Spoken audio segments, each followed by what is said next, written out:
Hello, and welcome to Esoterica and Nonsense, a podcast where we discuss myths, legends, folk tales, fairy tales, supernatural phenomenon, and religions from around the world. I am your host, Annabelle. And what a time to be alive here on planet Earth.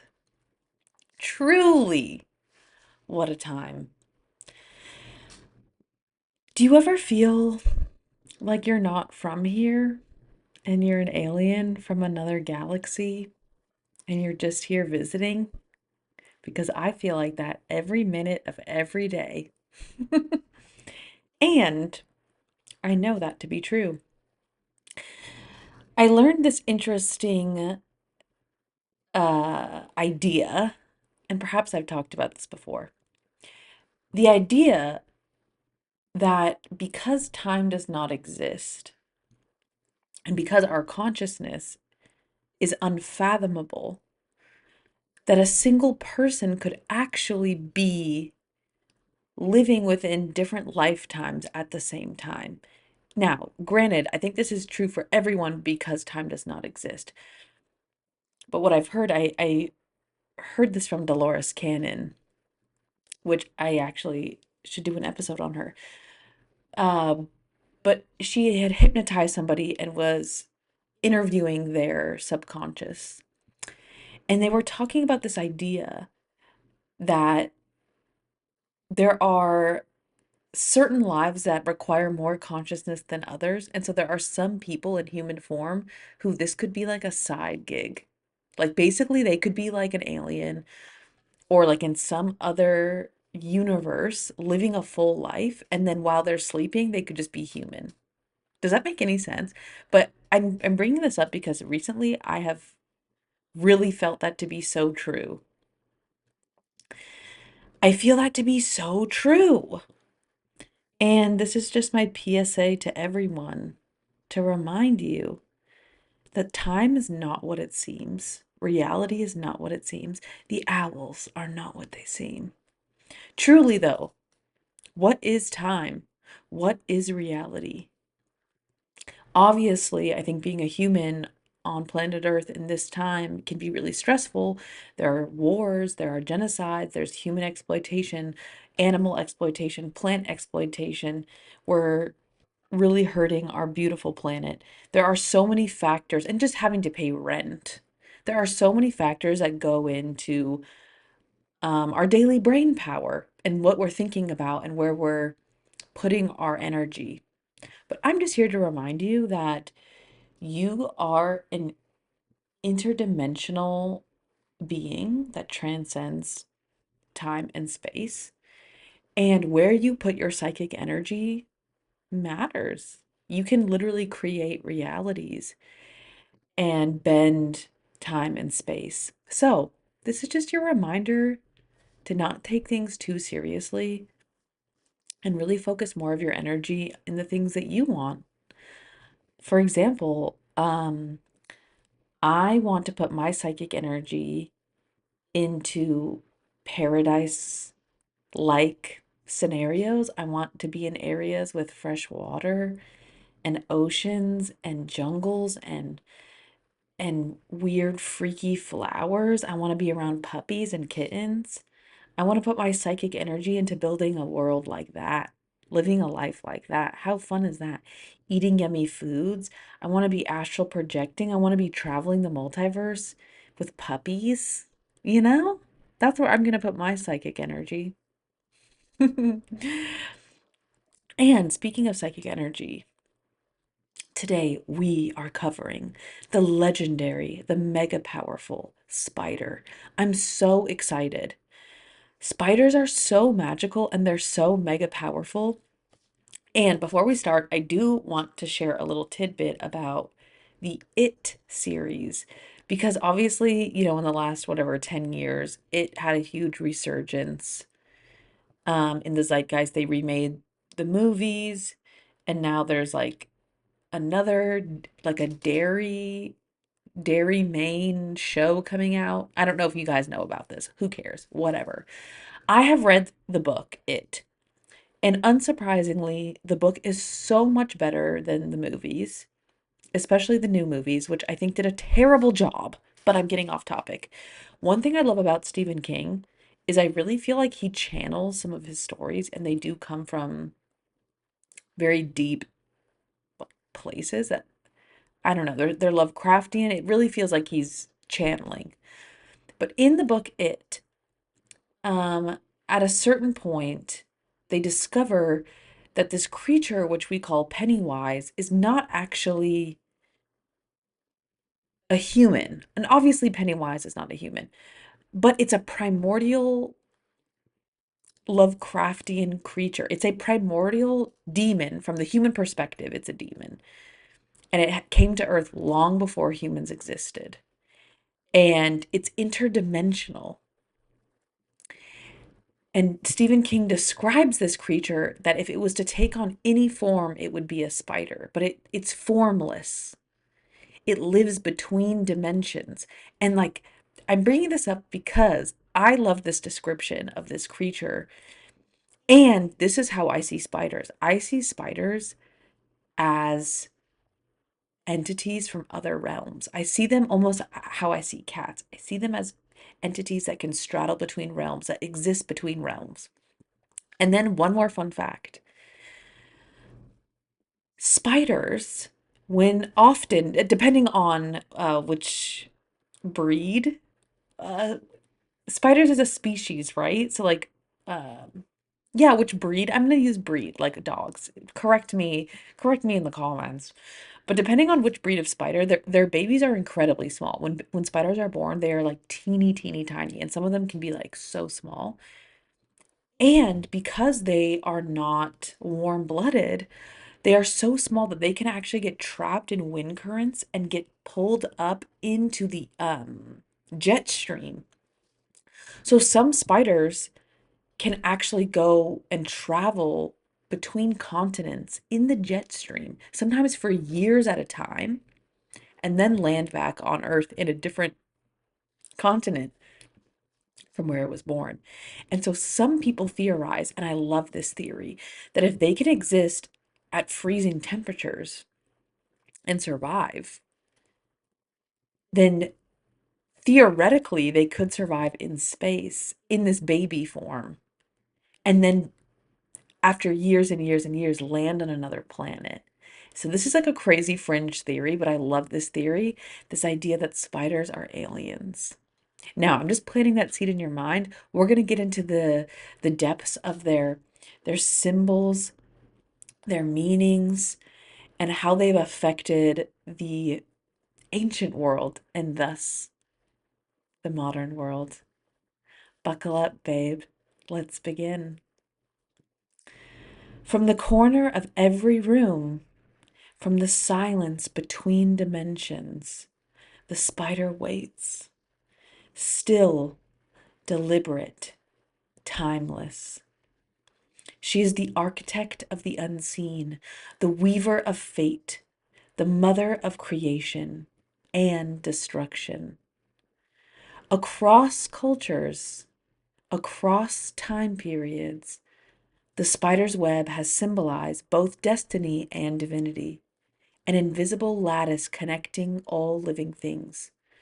Today, we'll step into the spider's web, exploring how different cultures viewed spiders and how their venom became both medicine and poison.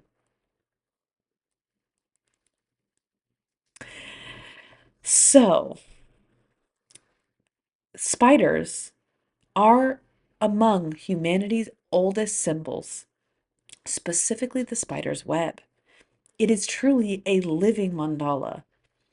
It mirrors the structure of the universe, the nervous system, and the fabric of time. Also, I don't know if you've ever done mushrooms, but when I do mushrooms, I see what I call the grid, which is essentially a web.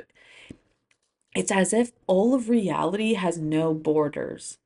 You can look at your hand, and your hand doesn't have defined edges. It's actually a part of a living web that extends forever. And it almost looks like a spider's web. There's like all these shapes that fit into each other perfectly, but they're not all the same shape.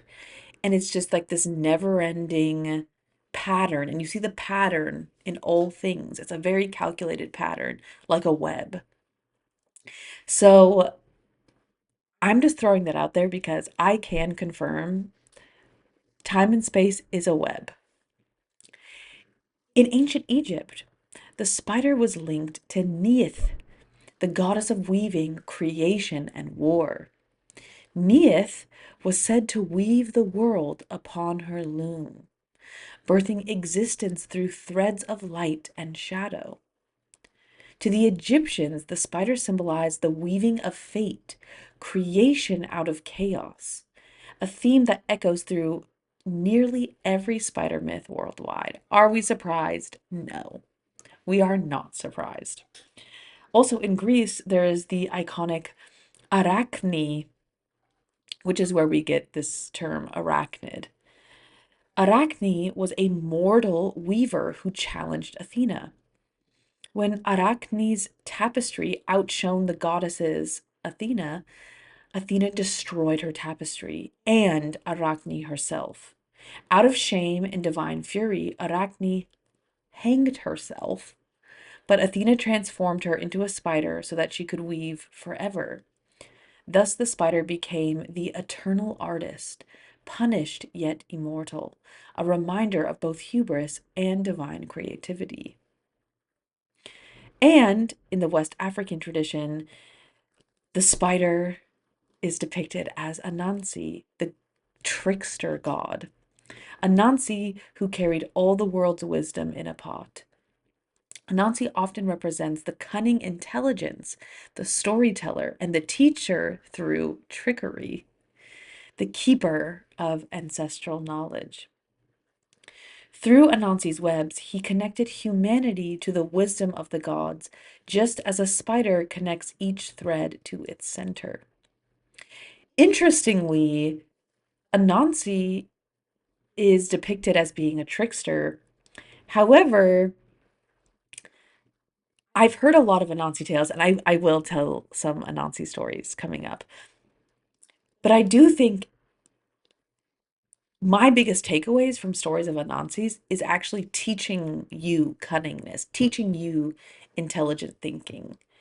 Um, and this idea that Anansi is like much smarter or maybe like a few steps ahead of many people. And this idea that spiders are kind of maybe not all knowing, but mega intelligent because they are so self-sufficient and they weave their own web, but there's an ethereal and magical quality about them that at least I've experienced. So, the spider's web has long been seen as a mirror of cosmic order. Interestingly, in Hindu mythology, the universe itself is often described as a web woven by the Supreme Being, who spins and retracts creation like a spider with its silk. This is why I love Hinduism. This is how I know that their meditations were working, because if they were meditating and seeing the same things I was seeing while I was tripping balls on mushrooms, they're onto something. In the Upanishads, which are some of the Hindu scriptures, it quote says, "As a spider spins and withdraws its thread, so does the divine weave and unweave the universe." I'm going to read that again. I feel like I butchered that. As a spider spins and withdraws its thread, so does the divine weave and unweave the universe. Dude, I'm telling you, I've seen this with my two eyes. If you haven't done mushrooms, this is your chance. This is not a medical recommendation. I'm not a doctor. Trust your intuition, trust your body, but mushrooms has changed my life for the best. And I haven't done mushrooms in years, but the it it has worked.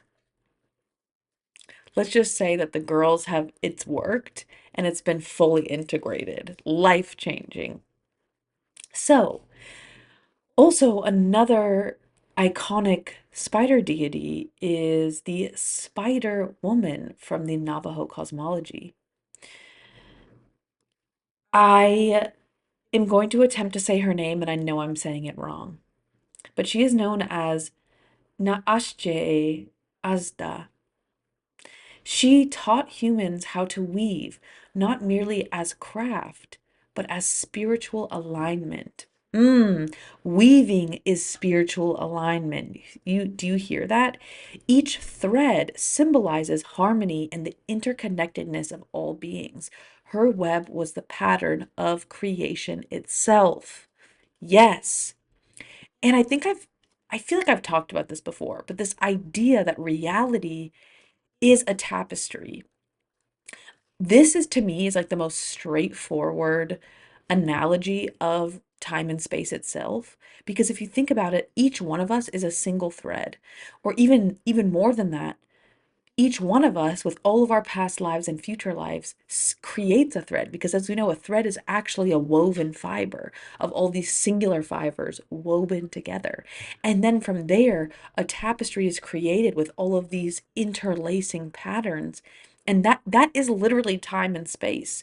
We are connected through our ancestors, through our family, through our descendants, through our loved ones. We are literally like weaving time and space into itself, both literally and figuratively.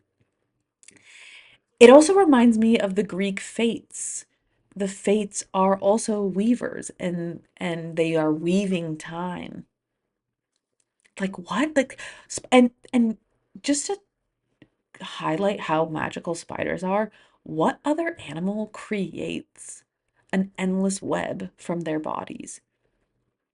From what I understand, scientists still don't fully understand how spiders have an unlimited source of web. It seems like they can just spin forever. Just think about that. It's crazy. So, next we have Ispapalotl, and this is the quote obsidian butterfly. This is from the Mexica or Aztec tradition.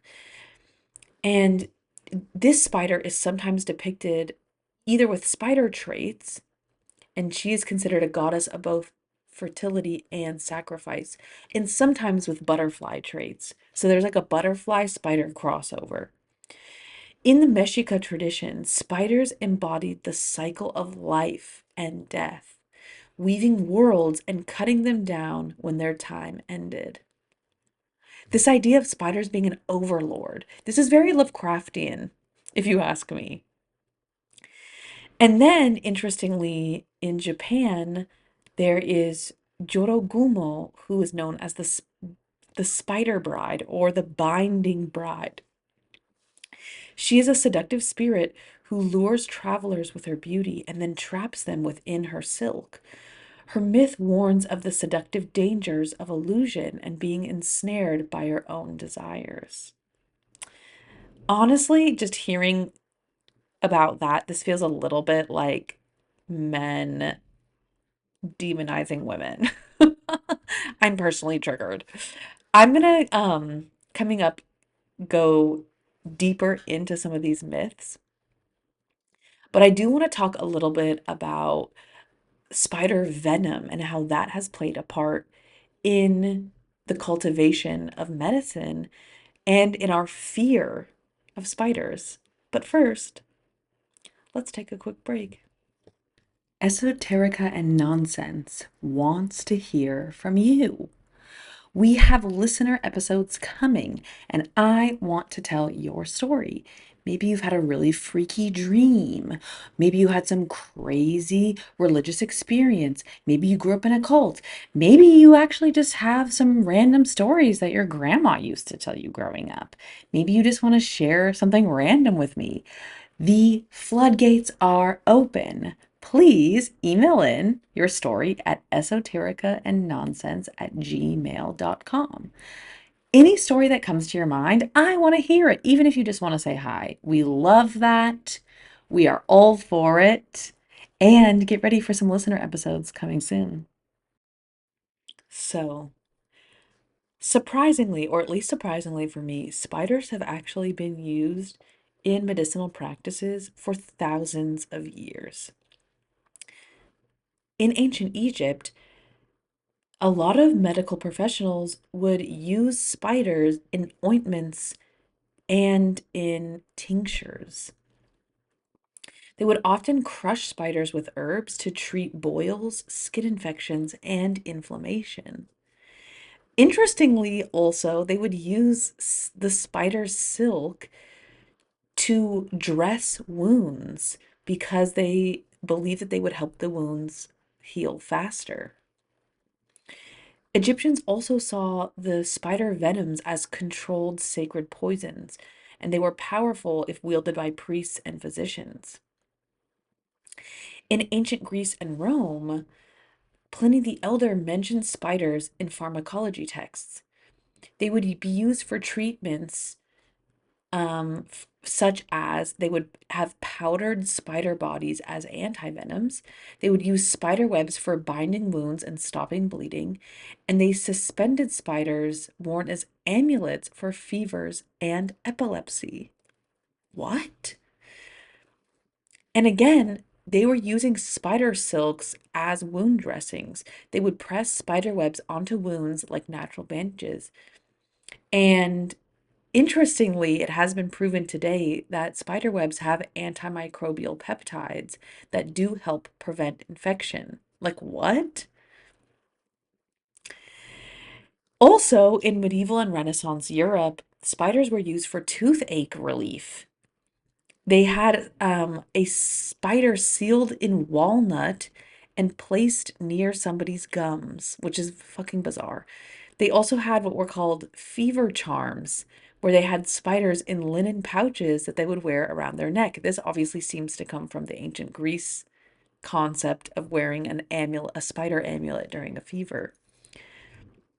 And they also used these amulets for what they called falling sickness, which is epilepsy.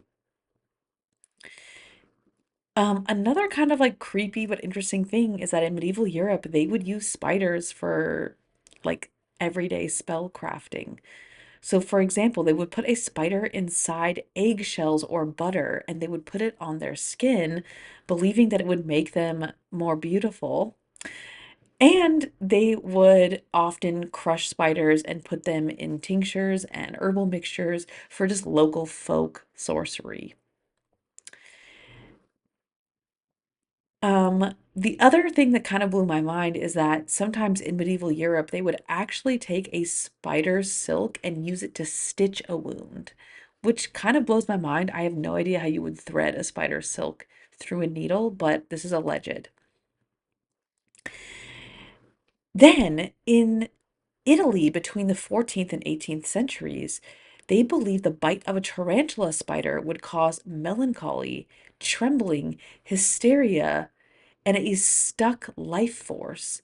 So they believe that wild dancing to tambourine rhythms would help cure you.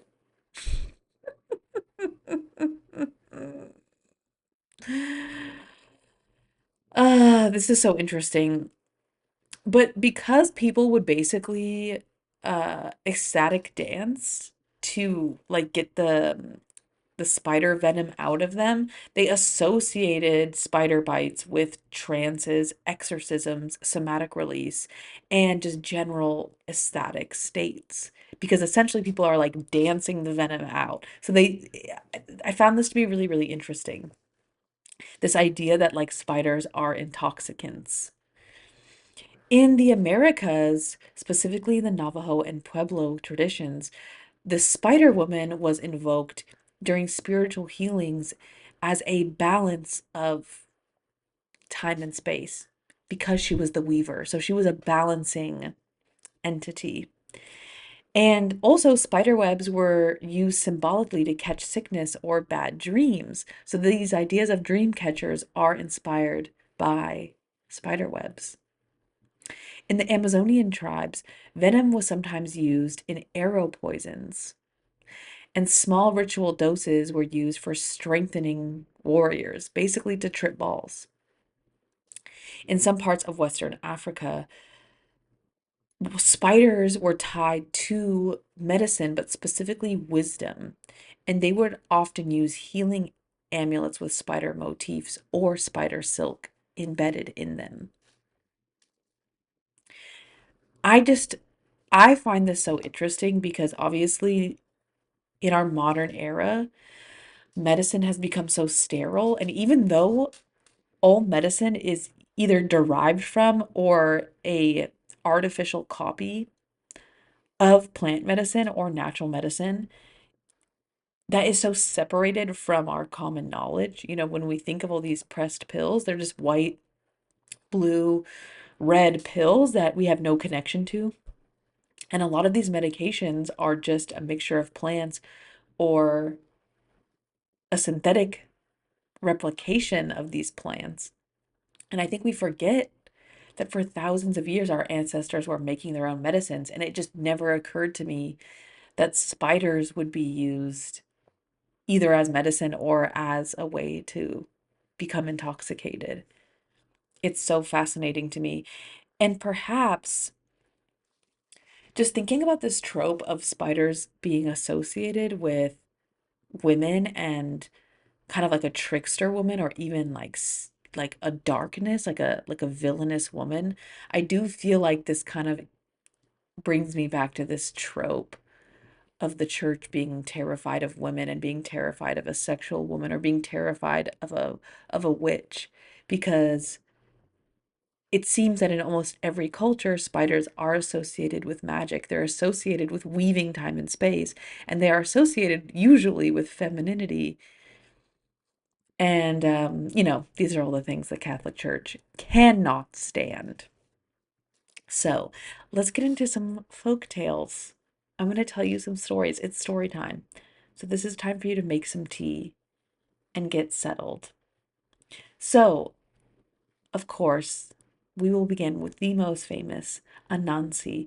This is the story of Anansi and the pot of wisdom. This is from West Africa, most notably the Akan people. But the stories of Anansi have spread all throughout different parts of Africa. So just take that with a grain of salt. So, before time had a name, wisdom belonged only to the sky god, Nyame. He gathered every secret, every lesson, every breath of knowing into a single clay pot. And one day, the trickster Anansi, small, clever, and restless, bargained for it. With wit sharper than spear tips. Oh, I'm gonna sneeze. Pardon me. With wit sharper than spear tips, he trapped the python, ensnared the leopard, tricked the fairy, and bottled the hornets, winning the pot of wisdom at last from the sky god. Anansi held it close, guarding it like a treasure chest of fire. I will hide the, the pot of wisdom, Anansi whispered, so no one else may know what I know. So he tied the pot to his chest and began climbing the tallest tree. Higher, higher, and higher he climbed. But the pot swung wildly, knocking the trunk and tripping him with each step. Below, his young son called up. Father, tie the pot to your back instead. It will be easier. Anansi froze. His son had offered him wisdom. Wisdom he thought only he possessed. In a fury and humiliation, Anansi hurled the pot from the tree. It shattered against the earth. Wisdom spilled like seeds in the wind, scattered to mothers and elders, to farmers and dreamers, to children who wake curious and bold. And so the world learned this truth. Wisdom cannot be hoarded. It belongs to everyone. And sometimes they will learn this last. Also, I feel like Anansi was ripped off by the sky god. How can you claim to have all the world's wisdom in a pot? Like, I feel like Anansi just got, I think he's a new fool. I think he just got ripped off. I feel like that's actually my takeaway from this story is that the sky god is not all he's chopped up to be. He is a grifter. He's just like everyone else. Everyone's on the same playing field. We should not be putting anyone on a pedestal, even if they're the sky god. That's my takeaway. Am I sacrilegious? If I'm misinterpreting this, write in. Let me know. Esotericaandnonsense@gmail.com. And now we have the magical, the special, the Spider Woman from the Navajo and Hopi peoples. Before this world opened, the people journeyed through layers of darkness, guided by whispers, dreams, and song. In the hush between worlds, a soft voice called to them, the voice of the Spider Woman, the first weaver. She sat at her loom of starlight, threads glimmering like water in moon glow.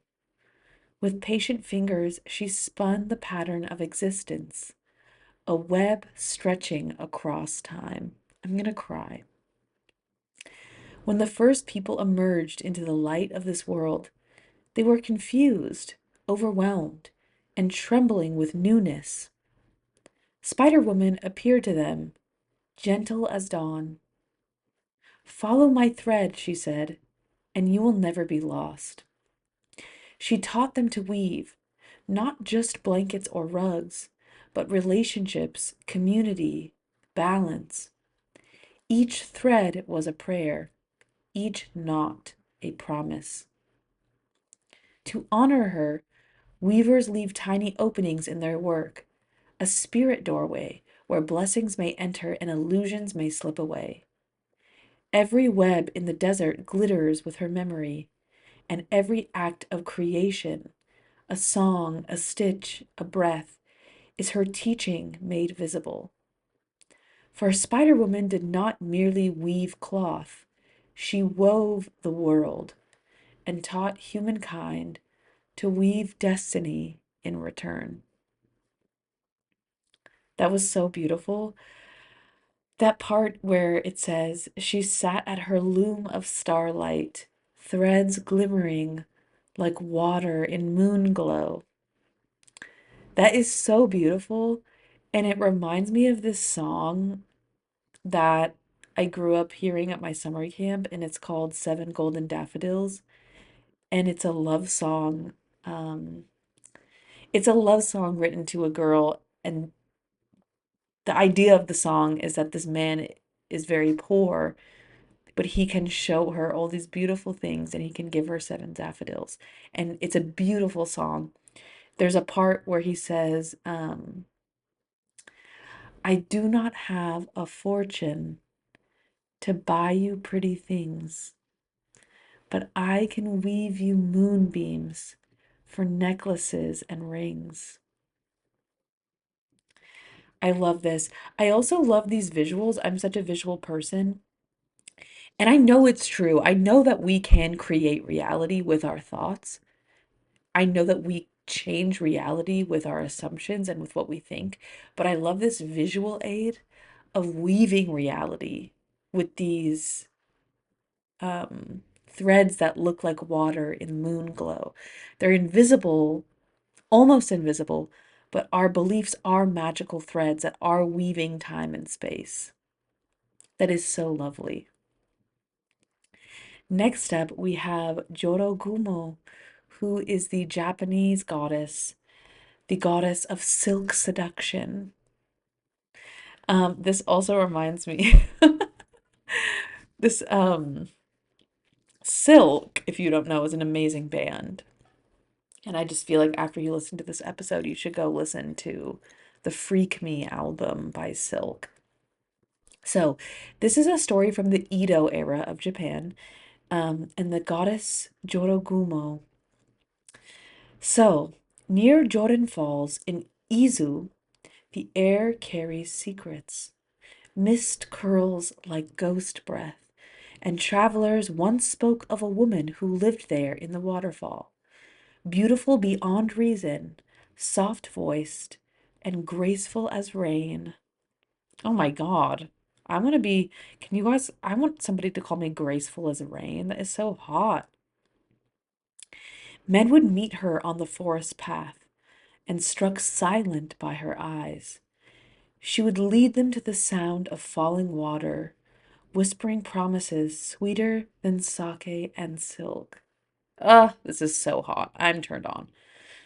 But once hidden by the ferns and moss, she changed, skin melting into slick chitin, beautiful hair unraveling into shimmering legs, a mouth full of hunger opening wide. For she was Jorōgumo, the spider bride. She wrapped them in silver silk like lovers in sheets, but they never woke again. One day, a monk passing the falls heard cries. He prayed, struck the earth, and drove back her illusion, revealing a massive spider, wounded and shrieking, before it vanished into shadow. Some say she still waits there, slow, patient, and eternal. A reminder that beauty can be a snare, and desire a web of our own making. I don't know.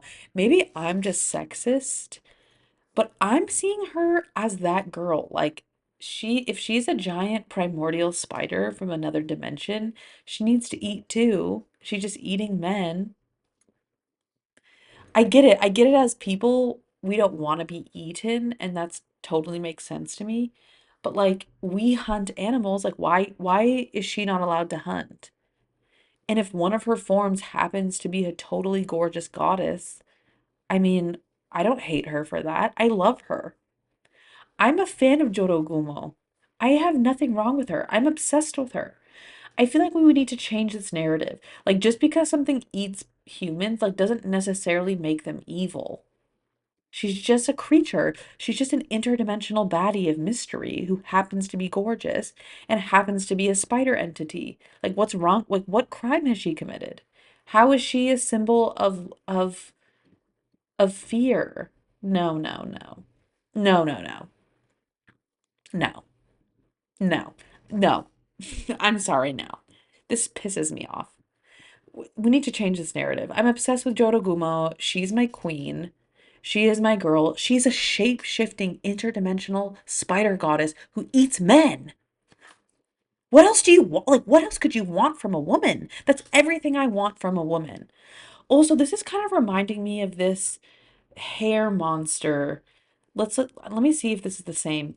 I've heard about this like hair demon in Japanese mythology. Okay, no, this is not the hair demon. That is a different girl, but we should maybe do a hair episode. A hair episode would be fun. Hair is very charged. Let's take a quick break.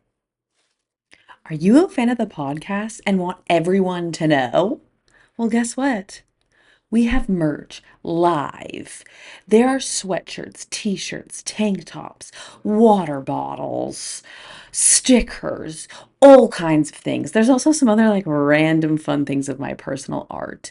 But why not get a tote bag, a tumbler, and a hoodie to tell the world that you listen to the pod?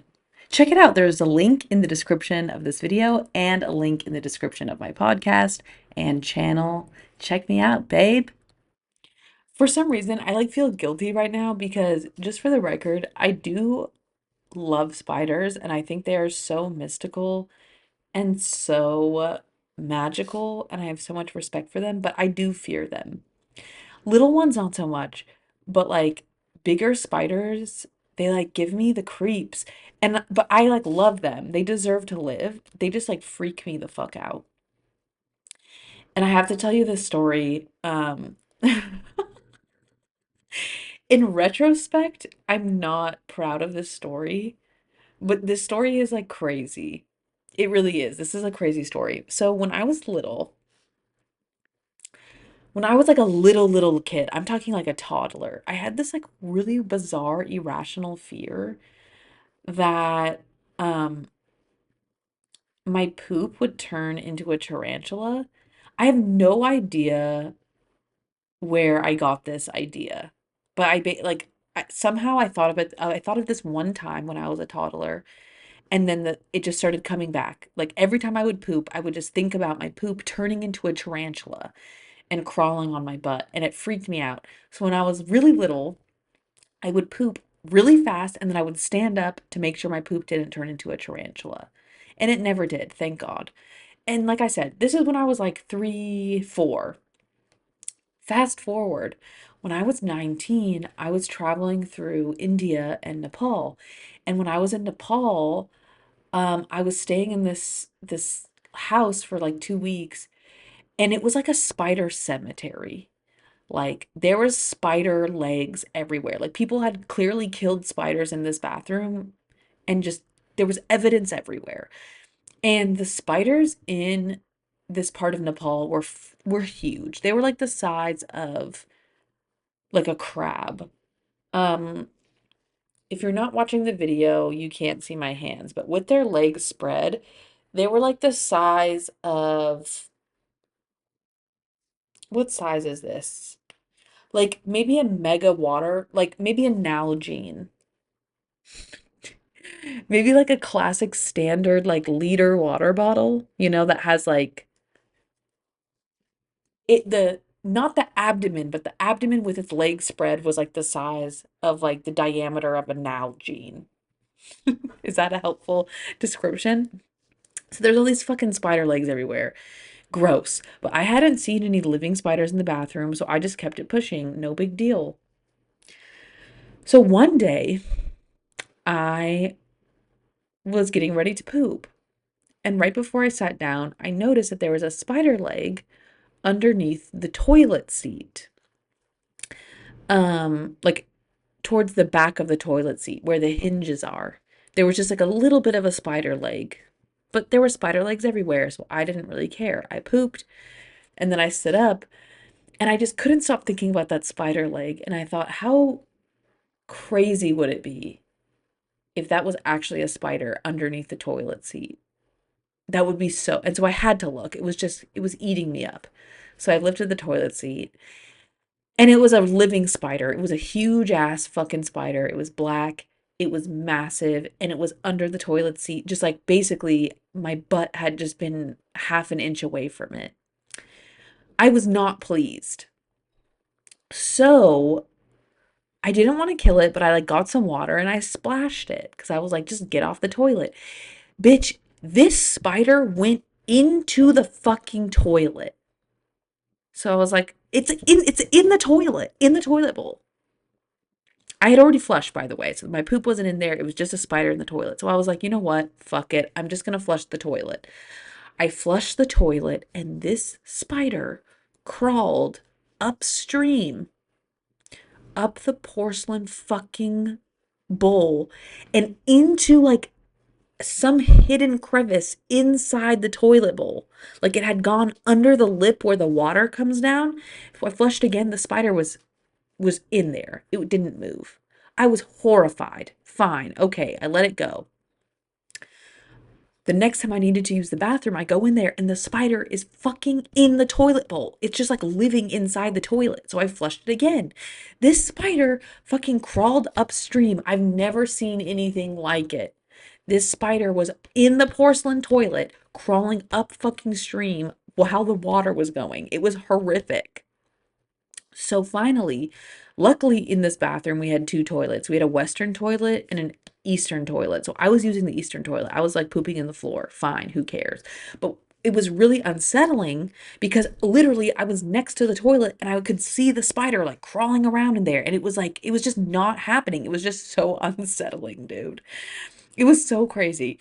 So finally, I was like, I need to nuke this bitch. So I got a fucking bucket and I filled it with water. And I flushed the toilet, and again, the spider was crawling upstream. So I doused it. I just took this fucking 5-gallon bucket and I put 5 gallons of water on the spider, and it still crawled upstream. Like I would like almost drowned it, and then it just fucking went right up back into its secret spot. Like, what are you talking about? Looking back, I actually feel so bad. I should have just let the spider live. But it was at this point, it was war. So later that night, I filled the 5-gallon bucket up. I put a whole bunch of chemicals, and then we had like a big soup pot, and I filled that soup pot up with water, and I fucking double dosed it, and I waited until the flush was almost done, and then I just double dosed it, and I got it. But I bet you that that spider's still alive. I would put money on it that even in the sewers, that spider was thriving. That spider is indestructible. That spider is incredible. And now I've come clean. I've admitted to my sins. And that brings us that brings us to our next story, the story of Arachne, the weaver who challenged a goddess. In a small village in Lydia lived Arachne, a weaver so skilled that her tapestries shimmered like water in the morning light. Travelers journeyed miles to watch her hands dance across the loom. Pride grew in her heart like ice climbing up a wall. I rival Athena herself, Arachne boasted. No goddess could weave better than I. Athena, disguised as an old woman, warned her, Child, speak humbly. But Arachne refused, so the goddess revealed herself, and the contest began. Athena wove the glory of Olympus. Arachne wove the truth. Gods tricking mortals, disguising themselves, abusing their power. Her tapestry was perfect and unforgiving. I'm obsessed with her. Yes, bitch. Expose her. Hot take, I'm not a fan of the gods in like any pantheon. They're just people. They're literally the same as people. Maybe they have powers. Maybe they're basically superheroes, but they're not better than anyone. I do not believe in hierarchy, so I'm on Arachne's side right now. This girl is my girl. Of course, Athena was fucking pissed. In a rage, Athena tore her tapestry to shreds. Arachne was shattered, and she took a rope to end her shame. Jesus Christ.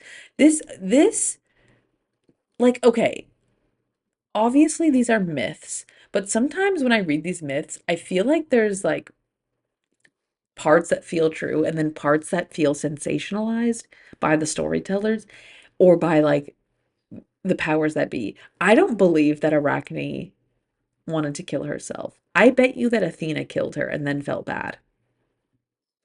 I would put all my money on it that Arachne did not feel bad about herself at all. Okay?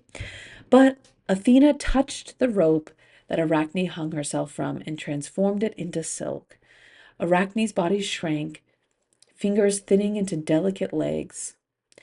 If you must weave, Athena whispered, then weave forever. And so she does. In corners and rafters and quiet attics and forgotten eaves, the eternal artist, never silent and never still. I just don't buy this for a second. I don't buy this for a fucking second. Like I said, I feel like a lot of, like specifically the Greek gods, are just rebranded Mesopotamian gods, which are basically just the Anunnaki. I mean, that is the name of the Egyptian, sorry, that is the name of the Mesopotamian gods. They are known as the Anunnaki, and they're just really spoiled, rich aliens who exploit people and play with them like toys. I'm not convinced. I'm not convinced that there's like a moral story to this. No. No, no, no, no, no. No, no, no, no, no, no. Arachne is my girl though. Love her. Now we have the gorgeous, the beautiful grandmother weaver of the Andes Mountains. This is from the Quechua and Aymara peoples. High in the Andes, where the mountains touch the breath of the sky, elders tell of Spider Grandmother, the Awicha who spun the first thread of life. She lived in a world woven of wind and stone, watching humans arrive in the thin mountain air, shivering, hungry, unskilled. So she crawled from the shadows, ancient and patient, with legs like fine branches and a voice like snow melt. She whispered to the woman first. She taught them the sacred threads, how to dye wool with earth and flower, how to spin stories with cloth. Patterns became prayers. Textiles became cosmic maps. Mountains, stars, rivers, ancestors, all stitched into living memory. Every thread, she said, is a life, and every life is tied to another. In the Andes today, young weavers still greet small spiders like honored elders. They do not kill them, they bless them. For in every strand of yarn, every woven blanket, warming a newborn child, the grandmother weaver lives on, tying humans to the land, to each other, and to the ancient sky. And this is some real shit. This idea, and I think this has been a forgotten art form, that in the ancient world, weaving was associated with protection. So many cultures had symbols and sigils that were woven into the fabric as protection spells, as evoking the ancestors with a family crest. Weaving really is a magical practice and something that sadly is being lost. People are not making their own clothes. People are not do not know how to weave. And this idea that weaving is basically the gift of the spider. It's connecting you with not only creating your own reality, but creating protection within your own reality. It's super magical. It also reminds me of this Buddhist concept of the red thread. The red thread is this idea that your life is like a red thread. Like you yourself are this red thread, and this red thread is you. And so anytime you experience someone, like let's say you just pass someone on the street, it's the same as you and their thread looping together just one time. But let's say you like marry someone and like have kids with them, like you're wrapping your thread around them countless times. And so throughout your infinite lives across the multiverse, you are more likely or you are destined to encounter people that you have a shared red thread with. The more you've experienced them in a past life, the more you've been woven together, and therefore you meeting again is inevitable. I love this idea, and I love the symbol as the spider being associated with weaving our own reality. I actually use the spider a lot when I think about magic or manifestation, and the way I think of it is like trying to magnetically pull things to you instead of trying to like be in control of everything around you. All you need to do is have your web aligned and sit at the center and let things come to you. Things that don't need to come to you will pass through, and things that should come to you will get caught in your web. And the spider actually doesn't do that much. The spider builds their web and just sits at the center and is finely connected with each thread of the web, but sits proudly and centered in their web. And I think that's really powerful and crucial. And this idea of the spider not only being a symbol of a weaver, but being a symbol as an interdimensional creator, weaving time and space together. I think our idea of time and space is so limited because not only are we in human form, but we have been living in a colonized society that doesn't understand the true nature of reality. And in my opinion, I think the spider is like the perfect symbol for us to look up to. Like be less like a human and be more like a spider. Does that help you? The spider is neither good nor evil. She simply is. She reminds us that creation and destruction are threads of the same loom. Our fates are interlaced with each other. Every choice we make sends vibration through the invisible web of existence. So the next time you see a spider, tap in. Are you afraid? Are you inspired? Are you like, what is happening? Because perhaps we all are afraid of spiders because of their power. We're afraid of that power within ourselves. I'm just saying, if everything is a projection and we are constantly projecting ourselves onto the outside world, perhaps our fear of spiders comes from their power and autonomy. And we so deeply fear that within ourselves.